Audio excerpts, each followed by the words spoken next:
Welcome, everyone. Happy Friday. Today is Friday, of course, and we're going to do the Modern Family Dynasty newsletter recap for this week, September 8th. And the topic of this week's newsletter was, is a financial advisor nothing more than an investment salesperson? Now, I'm a financial advisor, I'm an investment advisor, fiduciary, and all that stuff. But I want to share this one slide with you and talk kind of through this a little bit because that's certainly, kind of one of the things that I hear all the time is that when people go out and talk to financial advisors, it doesn't matter whether they got $50,000 or $5 million. It always comes back down to just invest in the stock market. And that's a little bit one of the topics of this week's newsletter. I talk about, here's the state of financial advice, really the advice that for 99% of Americans, what they're getting is invest in the stock market. Again, nothing wrong with the stock market, but myself being an advisor to high net worth people for over 20 years, I start looking at what is their actual allocation, and it's probably less than 20% of their money is in the stock market.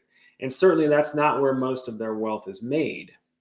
So their wealth is made in other areas. And that's, again, stocks are kind of that tip of the iceberg. And so when you're looking at what are the largest asset classes for people in the top 1%, of course, things like businesses, that's probably the number one asset class. Real estate's probably number two. But then they're also using other strategies, private equity, acquisitions. They're using things like tax-free matching and elimination strategies for taxes. Because a lot of times those things are going to make bigger impacts than just going out and trying to invest in the market. And the analogy I use often is like if you were going out and you say you want to create kind of an optimal health plan for yourself, and you're trying to create what's the best diet going to be, and you go out and you call up your butcher and you say, hey, I need some recommendations for creating a meal plan. And he's like, hey, I got some great ribeyes. They're about 1 inch thick. They look really good. We got some tri-tip, the roasts are great. And you're going to get recommendations about meat because that's what that butcher sells. He sells meat. And then if you go out to a dietitian, well, and you talk to them, you're going to get vastly, different advice. It's like, well, you need some meat. Yeah, you need protein, but you might want to use some fish and some vegetables and some fruits and you need antioxidants. And they're going to look at your big picture, look at your numbers and see where everything is, but they're not necessarily going to be biased toward one particular thing. So again, how does that apply to finances? Well, this is something I hear kind of all the time. When, let's say you have a 401k, you need to roll it over and you go talk to a financial advisor and you're like, hey, what should I do with my money? Well, roll it over and invest in the stock market. And you think that, again, you think you're talking to this dietitian, because we talk about financial advisor, financial planning, and you think that you're getting this unbiased advice when at the end of the day, it usually ends with, hey, let's just kind of move that money into the stock market.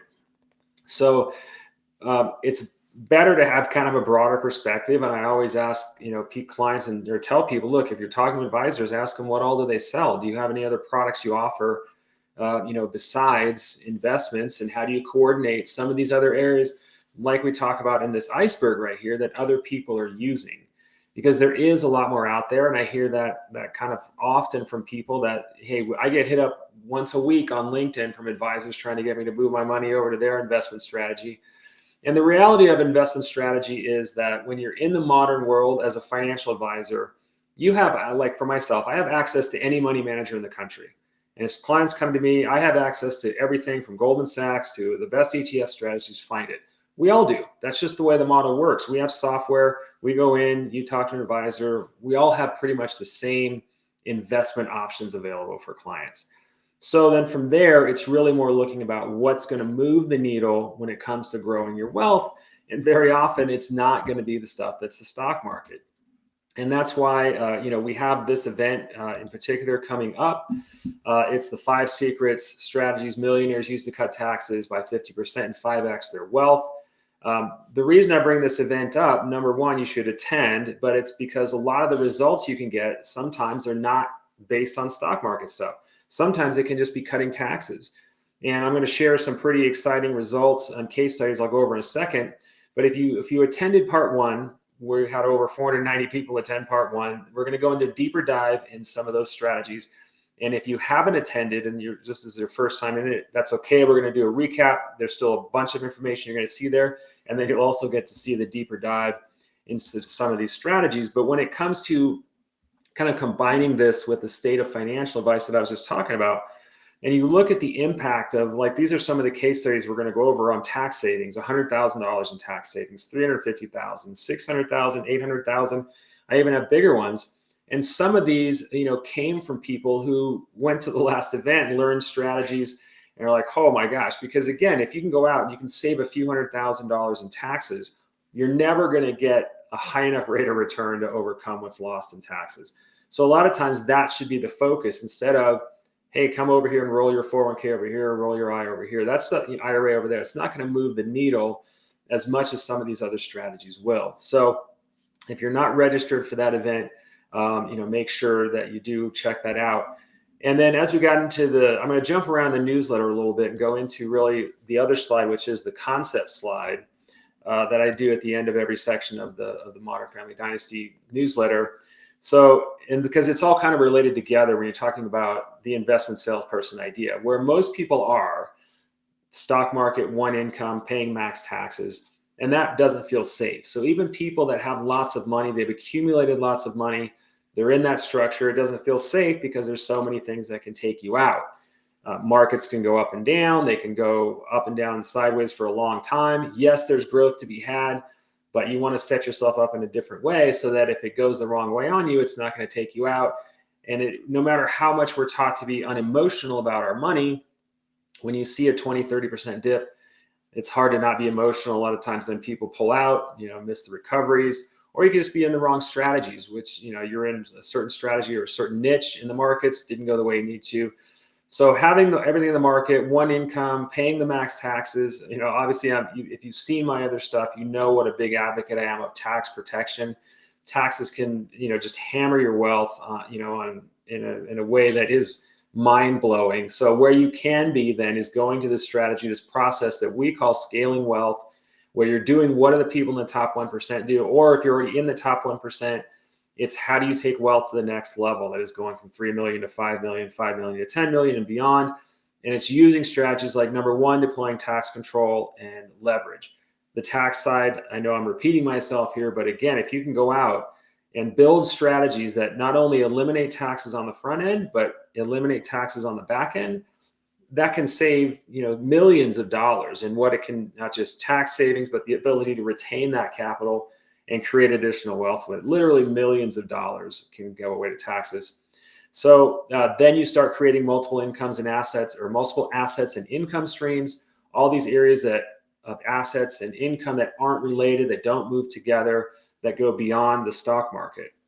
Now, so a lot of people say, well, this makes total sense, but why is it so difficult for advisors to do this? Because as advisors, we are not educated on those types of strategies. I spend a tremendous amount of work and time and effort. Most of it I actually learn from my high net worth clients, and I look at what they do and bring those strategies into our group, the Wealth for Life group. But it's very difficult to learn all these other strategies out there, and they're not always as easy. The market is always going to have an advantage of being easy, right? It's liquid. You can get in, you can get out.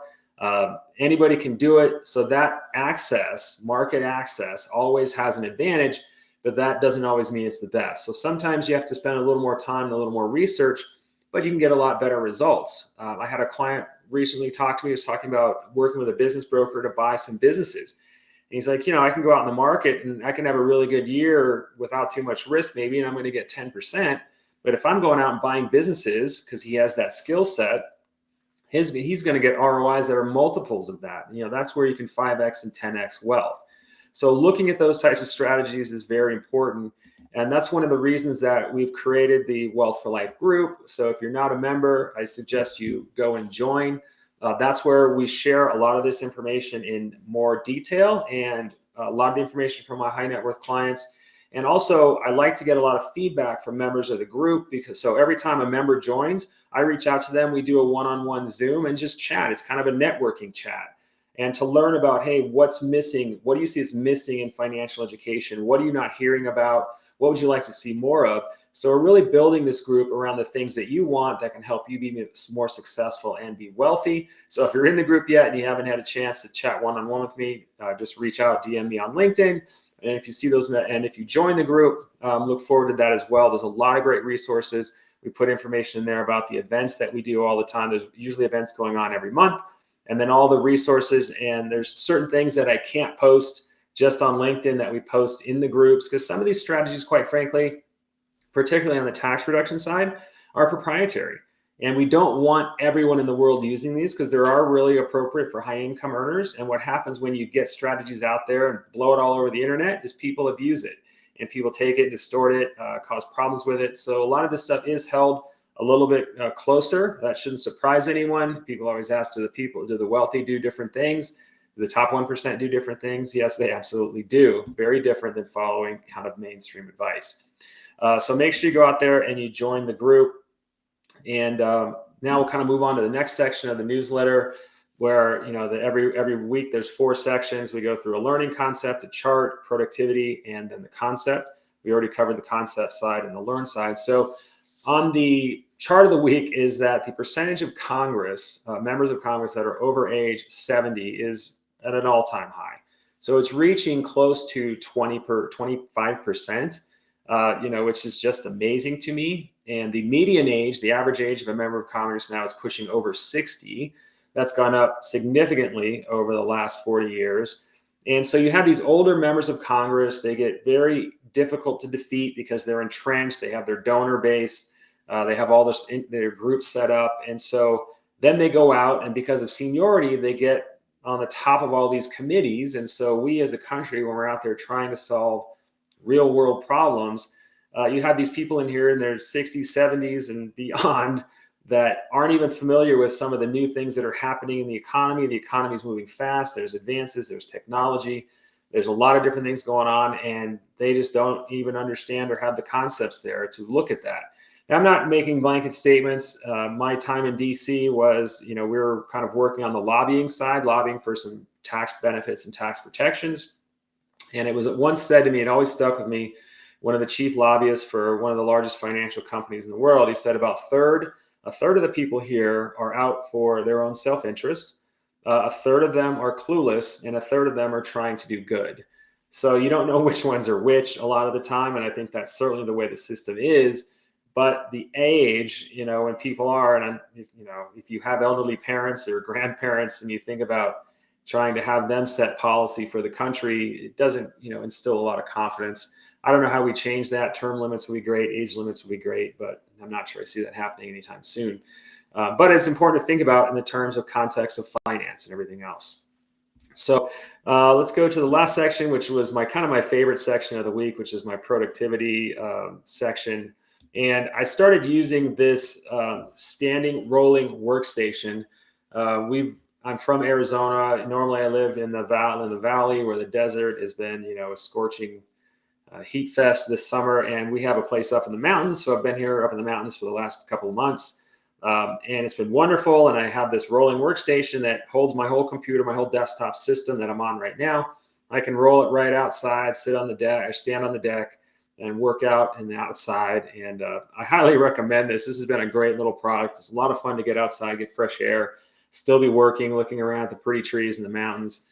And so I highly recommend trying that out. So that's kind of it for this week's Friday recap. If you have any questions, feel free to DM me on LinkedIn or wherever you're listening to. You can reach me at wealthforlife.net and check out the Wealth for Life group and the upcoming event. So thanks a lot for watching this week, and I'll talk with you soon.